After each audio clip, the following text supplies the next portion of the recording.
अस्सलाम वालेकुम। आज आपके साथ मैं शेयर करूंगी पूरियां बनाने की रेसिपी, जिससे पूरियां बनेगी बहुत ही सॉफ्ट और फूली हुई। क्योंकि पूरियां बनाते हुए सबको जो प्रॉब्लम होती है वो ये होती है कि पूरियां बनाने के बाद क्रिस्पी हो जाती हैं। पूरियां तो क्रिस्पी अच्छी नहीं लगती, पूरियां तो सॉफ्ट ही अच्छी लगती हैं।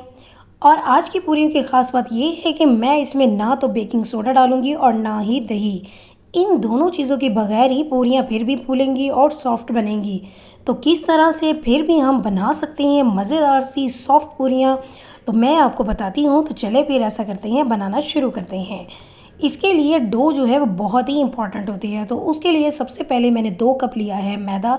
मैदे को हम छान लेंगे, छानना बहुत ज़रूरी है ताकि इसमें कोई भी छोटी सी गुठली हो तो सब निकल जाए। तो मैदा छानने के बाद उसके बाद फिर हम इसमें डालेंगे नमक। बस इसमें ये 2 चीज़ें डालेंगे और इसके अलावा हम इसमें कुछ भी नहीं डालेंगे।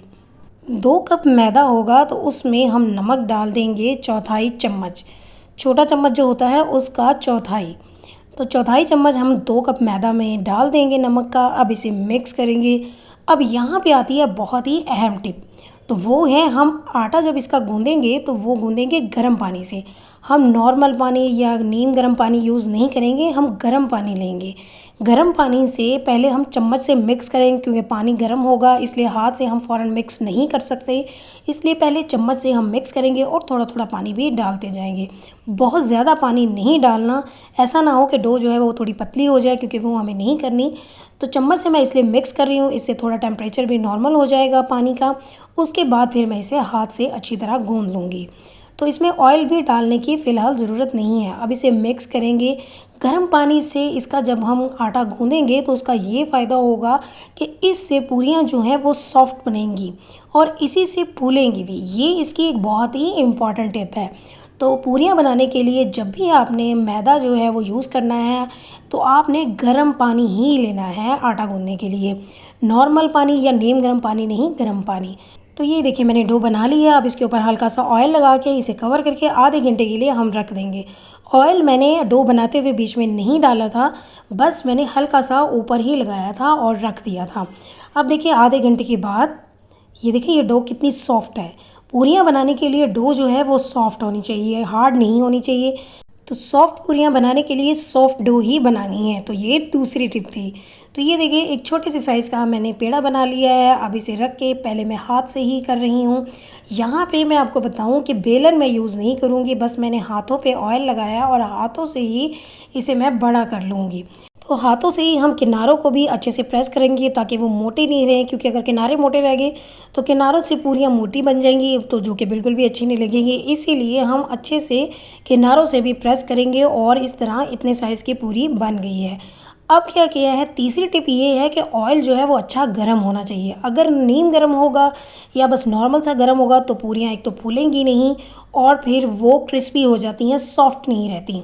तो ये देखें ऑयल अच्छा से गर्म था। अब इसे हल्का हल्का मैंने प्रेस किया चम्मच से, उसके बाद हल्के से प्रेस करना ज़रूरी होता है, उससे पूरियाँ फूल जाती हैं। तो ये देखिए ये पूरी फूल गई है और पूरियों को बनते हुए बहुत टाइम नहीं लगता, बस कुछ सेकंड ही होते हैं, 5 से 10 सेकंड एक साइड से और 5 से 10 सेकंड ही दूसरी साइड से। ऑयल गर्म होता है जिससे पूरियाँ अच्छी फूल जाती हैं। और इसके बाद मैं इसे रख दूँगी हॉट पॉट में। तो पूरियों को हॉट पॉट में रख के साथ कवर ज़रूर करते जाएं, उससे भी पूरियाँ सॉफ्ट रहेंगी, क्रिस्पी नहीं होंगी। तो यहाँ पे देखिए मैंने दूसरी जब पूरी डाली है, अब इसको मैंने फ़ौरन चम्मच से प्रेस नहीं किया, जिससे क्या होगा कि इसका कलर जल्दी आ जाता है। तो ऐसा करना है, जैसे पूरी डाले फ़ौरन ही उसे चम्मच से प्रेस करना है। तो ये देखिए इसका कलर थोड़ा सा डार्क हो गया है, क्योंकि ऑयल अच्छा गर्म था।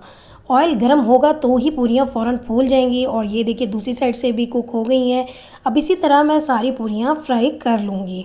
अब इसके बाद मैं आपको दिखाऊंगी कि ये पूरियाँ जो हैं ये क्रिस्पी हुई हैं या नहीं।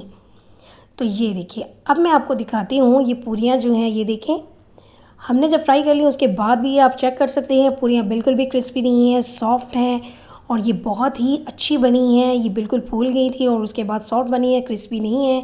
तो आपने मेरी ये सारी टिप्स जो हैं फॉलो करनी है और इसी तरह बनानी है मज़ेदार सी सॉफ्ट और फूली हुई पूरियाँ।